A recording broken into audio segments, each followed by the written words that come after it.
GOCE was launched in March 2009 and was positioned in a very low orbit only 250 kilometers above the Earth's surface.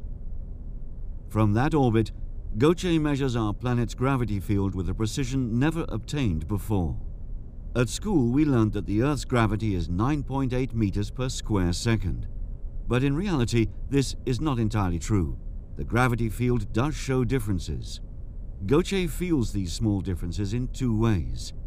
In the first place, the satellite is tracked by GPS satellites, and every small change in its orbit caused by gravity is recorded. Secondly, GOCE has unique specialized equipment on board, its centerpiece being a so-called gradiometer. It measures minute changes in the gravity field, down to only 1 part per million of G. The amount of data that GOCE has already sent to Earth is impressive.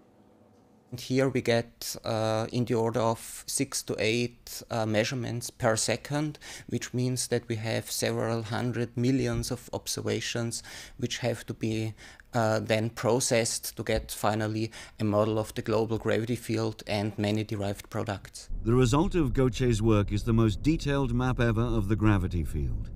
In the Antarctic, for example, the red zones show that Earth's gravity is stronger than in the blue zones, and that reveals a lot about what's underneath the icy surface. Interpretation of GOCE data will also help scientists to better understand the global ocean circulation system, and that will be an important step to get better insight into climate change. It will be possible, using GOCE data in combination with other satellite data, to determine from space global ocean circulation. We know that the oceans is nothing but a huge heat engine determining to a large part, apart from the atmosphere, our climate. So it is very important to understand how this engine really works, and I think in this respect we will make a major step forward. The data collected by GOCE also teaches us a lot about what's actually inside the Earth. So we'll get a clearer view of how the surface plates behave, for example, in earthquake zones. We will gain a rather detailed knowledge of the Earth's gravity field, so to say, a look into the Earth's interior, which will help us to better understand tectonics, how plates behave, how they bend, what anomalies there are on continents and in the oceans. Another result of GOCE's work will be useful for engineers worldwide. This is the new refined model of the so-called geoid.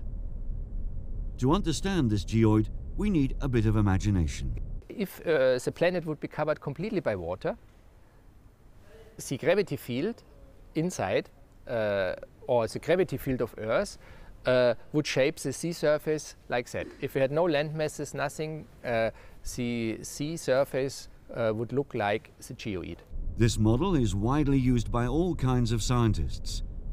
It's been calculated previously, but never with the precision that we can see now. This global sea level reference will be used worldwide as the zero level of heights. This is very important for GPS navigation and major engineering projects. So the scientific world has been really thrilled by GOCE's work, and the great news is that there is even more to come.